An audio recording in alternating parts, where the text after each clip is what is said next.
Yo,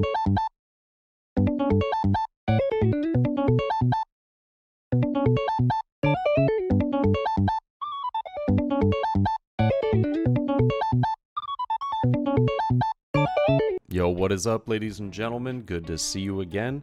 And if you watched yesterday's video, you will know that we went 4-1 in Swiss, losing that last final round to my man Tyler in the Doflamingo mirror match. And now we are going into top 8. This is a best of 3 round against my man Tommy here, playing Rebecca. So I'm a little nervous. I'm like, oh god, here we go. All right. Rebecca is not what I was hoping to be matched up against. It's a tough matchup. It's not favored for Doflamingo in any way, shape, or form. If Rebecca sees, well, I shouldn't even say if. Rebecca's gonna see a lot of removal cards, right? And Orlumbus becomes a problem in dealing with this deck. There's just a lot of options that Rebecca has for dealing with some of the slower play lists, such as Doflamingo, that lack some of that removal. So I do need to get pretty lucky. I got to draw into my sugars to be able to take care of Orlumbus. We do need to get Punk Gibson. I think that having a lot of the draw power is going to be super necessary. Seeing at least one of the 10-drop Doflamingos at the very end of the game is going to be pretty crucial as well. But we both kind of just pass our first turn. He does a search. I did miss what he picked up, but it looks as though he did trash an Ideo. And now for 2 Dawn, we're going to see Ideo coming down, and he's going to look at the top 2 using the leader ability. Does choose to take Kairos here and trashes the King Kong gun. King Kong gun is definitely a big threat in this matchup, so I'm kind of always happy whenever that card gets trashed. But there's another one, drawing 3, trashing 2 with the King Kong gun. He's thinking about what he wants to get rid of though, and I know he's got a few things, you know, that he's working through, because I think he's got about 8 cards in hand at the moment. So we do see the Gyats getting trashed, as well as the Bartolomeo. So I'm not mad seeing 2 2K counters coming down, but I'm going to try and go as wide as possible. It feels as though that is kind of the key to success in this matchup, is just getting as many bodies on the board as possible and really just keeping the hand size strong, hoping that he can't get rid of, you know, potentially the Nami for at least this turn would be amazing. If we do see a Trueno Bastardo, it is what it is, but it looks as though we don't. Kyros comes down, trashing the Rebecca, and I think we're just going to see a passive turn here. Yep, we're going to go up to 6 Dawn now, and I mean, options at least, you know, swing it with Nami, see if we can find some goodies. We do find, actually, a couple of 2K counters. We also do find an Uta, so always nice, but I am going to take the 2K counters here just because I think we're lacking event cards in hand. I think we only have 1. He does counter out of that swing, but we'll swing 7 and see the Ideo block. I will just attach another 2 and go 7 with Doflamingo. I'm trying to get either cards out of his hand, or I'm trying to get early life, because I don't really have much that I could have put down that turn. It looked as though we did have a Guild Tesoro, so that definitely could have been an option, but I decided that I really just wanted to try and get, you know, a life or get some cards out of the hand this turn, because 7-drop Luffy's coming down, and yeah, we'll see. So he's thinking about whether he wants to swing with it, actually. Oh no, he does decide. No, okay, yeah, he does decide to pass. He was thinking about swinging with the Luffy, but then I told him, that's right. I was like, oh yeah, you got to have Kurita Coliseum. And he didn't have that. And he was like, oh god. He was like, I'm so used to having it. I was like, yeah, I feel you. But pretty important card. And that does save me on having some of these characters on the board just being a little bit protected right now. So I am going to go 5 at the life, and I think I'm going to try and search for a 7-cost Luffy. So we're going to pay the 1 here, and it looks as though we do find a Brook, but no luck on the Luffy. Bottom decking one of the 10-drop Dofis. It's slightly unfortunate, but not a big deal. He does take the 5K swing. I'm pretty happy about that. We get an Orlumbus out of hand as well with that swing. So I'm emphatic. I'm like, okay, Trash or Lumbus, let's go. That's like my worst enemy in this matchup, in my opinion. 7 cost Luffy's scary, but not that bad. 7 cost, yeah, his 7 cost Luffy. But we do put down our blocker Luffy into an Uta and just go ahead and pass the turn, hoping that he can still not find Kurita, but there it is. Lo and behold, there's the beauty. And now Orlumbus is coming down. Stuff is about to get scary, okay? We might be seeing the Uta go. We might be seeing the blocker Luffy take a dip. It just kind of depends. If he does have Leo in hand, Orlumbus KOing the Uta would be pretty nice because it allows his Kairos to get some swings in. Yeah, and so he will use that on the Uta. Trashing another Sabo, so I'm pretty happy about that. And then we see the Kairos coming down, killing Uta, but only leaving 1 Dawn remaining. So probably more than likely at the end of this, we're gonna end up seeing like a leader search. But I don't have a ton of counter cards in hand. I do have 2 events though. I'm thinking of whether I want to block with Luffy.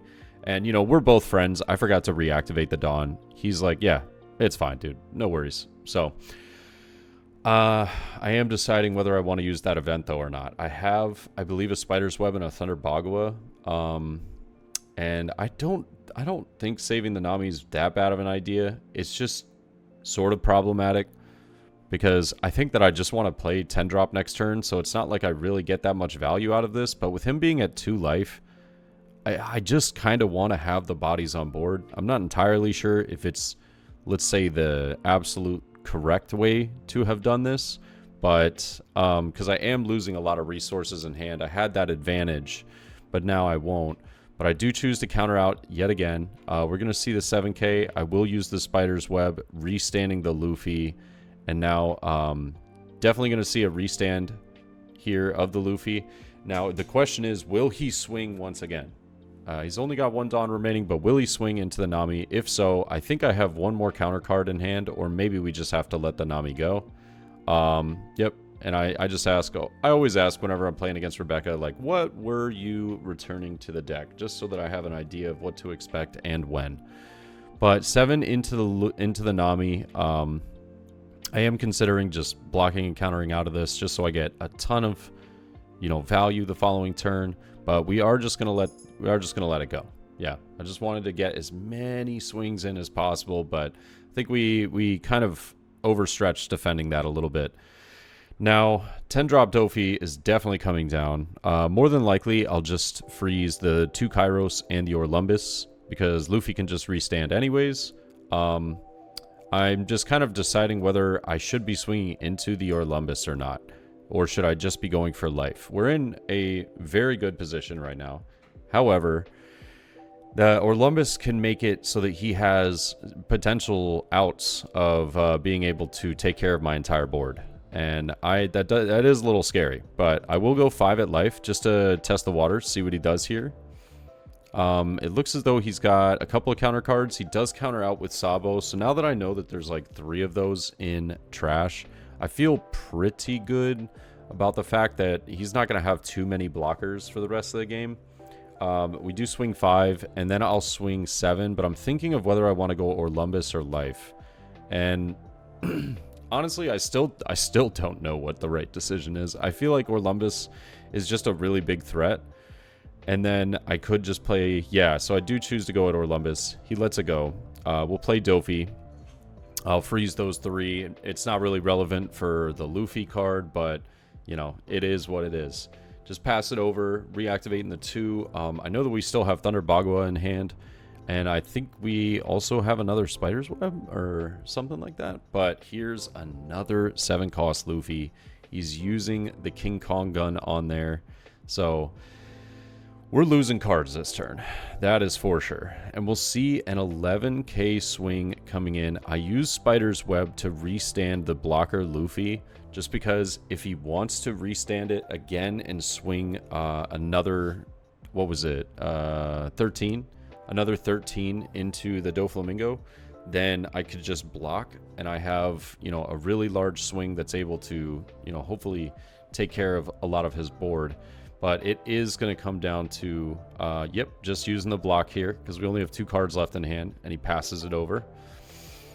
And now I'm kind of in this weird spot. I'm in this weird spot where I know I have to try and go for game, or I have to try and go for board, and I do just decide to just go for game, and it does end up getting me there. But it's one of those weird situations where it's like, okay, I remember you searched this one card, and I don't think that you've used it, but it's so hard keeping up with Rebecca's trash and everything. So I try and be mindful of what they have in hand, but we do take game 1 right there. Pretty solid match. I think that we definitely drew very well that match, so that helped out a lot. But I also think that, you know, Tommy got a little unlucky with some of the bottom decks in that first match. Yeah, just being like, you know, playing Kairos or using Leo or, you know, the leader ability, just bottom decking a lot of the removal cards. Definitely felt good for me because he had to rely more on the 7-cost Luffy versus relying on per se like 3000 Worlds or Sword of Thunder, the Trueno Bastardo. But yeah, turn 1, we both just kind of pass it over. He does his search, obviously, and we will see Rebecca coming down. Looks at the top 3. Is going to take the Karita Coliseum, and it's so funny. He was like, dude, I got to take the one that has the pre-release stamp on it. So he takes the pre-release stamp and also picks up the Sabo trashing the Kairos right there and just passes it over. Going up to 4, I'd love to see another Brook into Nami Magic, but I'm not sure if we're going to be as lucky this time. It's a pretty convenient combo, and it's looking like we're not. He was like, Brook, but don't play anything? I said, yep. I have very, very little in hand at the moment. My hand was just not looking great. I had very little options to work with. I think that I did have like a 10-cost Dofi, but it just didn't do me any good. But he plays Orlumbus here, passes it over, and now we're going up to our 6 Dawn turn. I don't know. I'm a little like, okay, what do we do with the lack of the lack of cards right now that we're needing? So I'll just go 6 with Doflamingo, though. He does counter out with both of these swings. I will use the Queen to hopefully try and correct the hand a little bit. And look at that. We pick up 7-cost Luffy and Nami as well to boot. So huge pickup off the Queen. Really needed it because we were just looking at like 4 events in hand. And I think I ended up deciding to trash an event, if I remember correctly. No, I go with Dofi. And he was like, whoa. I was like, yep. Yep. That's what we're cooking with. Oh, I had 2 of them. Oh, I have 2 of them. Yeah, there's another one in the back of my hand right there. 3000 Worlds does come down and trashes, or excuse me, bottom decks the Queen, reduces the Brook, swings into the Brook, and excuse me, not swings into the Brook, KOs the Brook with Kairos, and passes it over. Pretty good turn right there. Removed everything that I had on board and developed himself a little bit. I swing 5. He does take. I'll just play Luffy and Nami, though. Just kind of hope that Orlumbus isn't able to take care of them. Like, I'm just kind of praying that he doesn't have more removal cards in hand. But we'll see, you know. If he doesn't have another 3000 Worlds, Leo, Truno, I mean, there's just so many answers right now for being able to deal with this. But if not, we might be in a solid spot. Sabo is a good sign for us. If he's playing that, he might be looking for some of the removal. It still does leave him with 4 Dawn, but he does trash another Sabo and a 2K counter. I'm very pleased. I'm very, very happy. And yeah. By the way, if any of you guys have seen on Reddit a legend going around of one guy that pulled 3 manga Sabos, it's a real thing. And he is my friend from Locals. And I am so jealous of him. That is all. He's allergic to not pulling good. You know what I'm saying? Like he just pulls the heat every single time. We actually have him bless our packs every time that we open up stuff.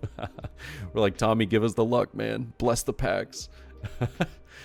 But yeah, we're looking pretty good as far as events in hand. We don't have 10 to play 10-drop Dofi. Not that we would this turn because we get absolutely nothing out of it. But I will play Sugar resting that Orlumbus. I'm so done with that card. That card is extremely annoying, and it is hard to deal with having everything removed off my board every turn.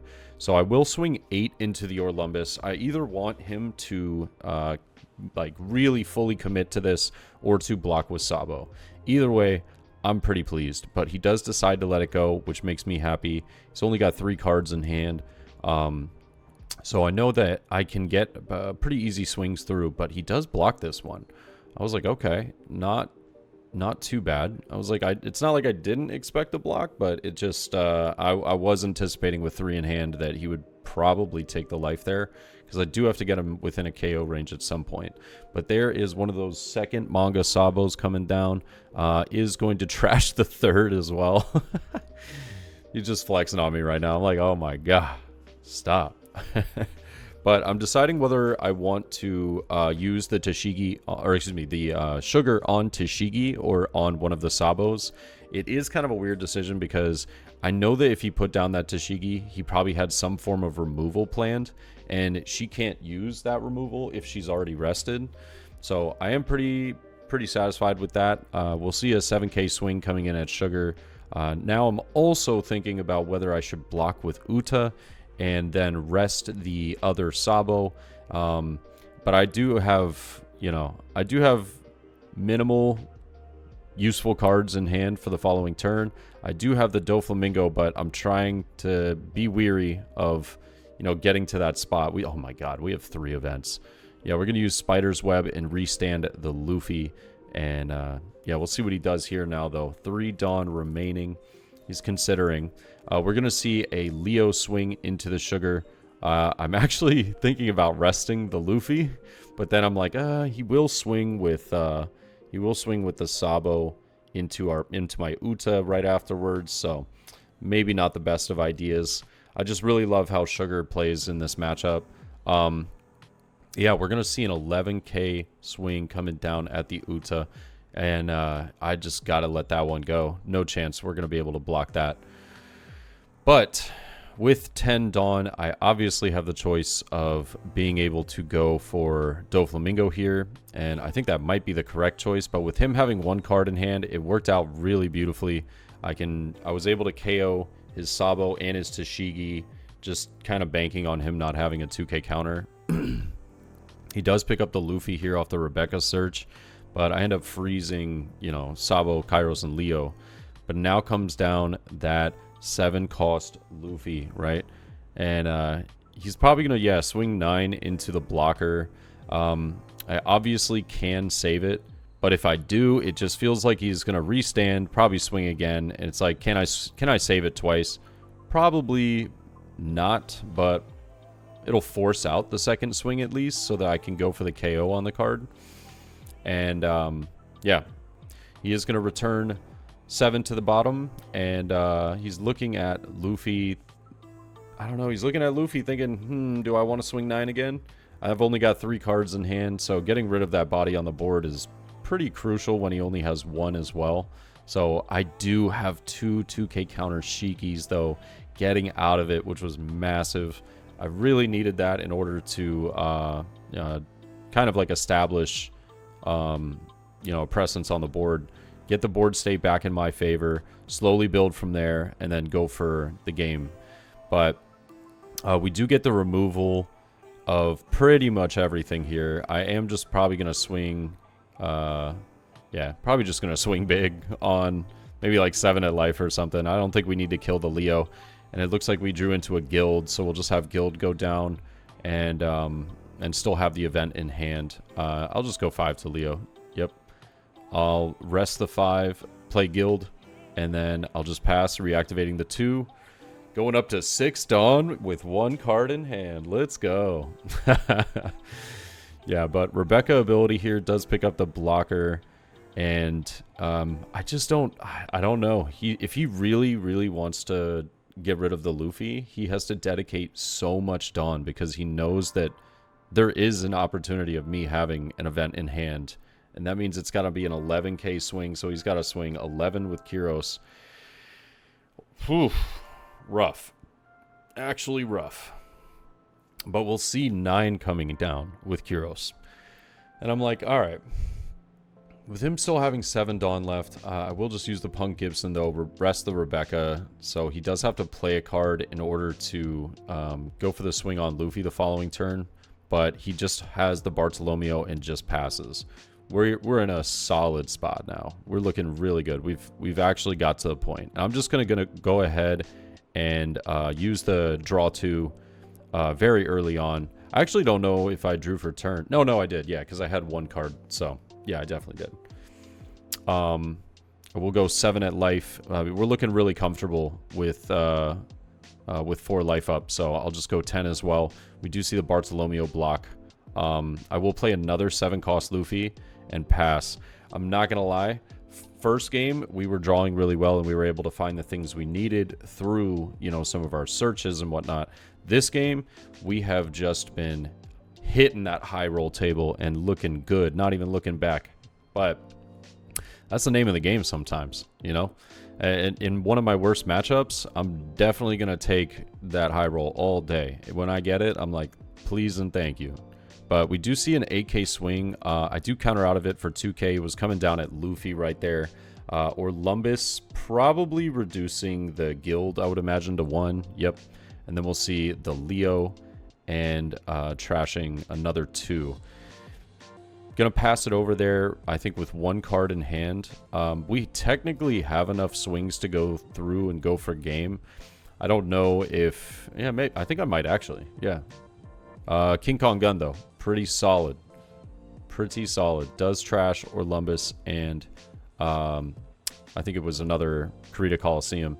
But 2 cards now in hand that I got to get through. I think that I might just attach 2 to lead here and potentially swing 7, see what happens.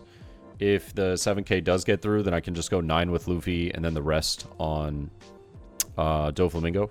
And then we have 4 life, so looking pretty solid. But I do decide to do Buena Festa. I don't think, I think maybe I was getting a little scared here. I was like, I don't know what if I can go for it or not. But I do choose to take the Luffy. I try to put, I don't know why I try to play the safer route when I have 4 life, you know. But that's just kind of like the mentality in me that's like, all right, maybe I should just play a little more conservatively. I will just go 7 at life. He does take. I'll go 10 at life. He does take. And then I will just rest the 7, play the Luffy. Yeah. He does find another King Kong Gun, though, going down to 2 cards in the deck. No Luffy either, if I'm not mistaken. But I'll just play the Luffy and pass. And, yeah, I mean, this is an unwinnable situation, but it definitely felt like everything kind of went my way in the first match. And in the second match, we were just able to really, you know, draw into a lot of the cards that we needed. Yeah. But he's just returning some cards and going to restand the Luffy. But one card in deck, and now he'll be up to 8. Yeah, there's just not much that can be done here with 7 of my blocker Luffy's on the board and 10 cost Dofi. We end up taking the dub and we go to top 4. And it was honestly an incredible tournament overall. I ended up getting 2nd place. We didn't do any top 4 games. We actually just decided to split the case as well as split the prizing.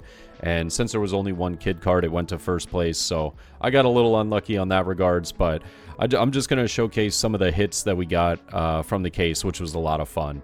And yeah, thank you guys for watching. I hope you enjoyed, and I'll catch you in the next one, all right? Peace.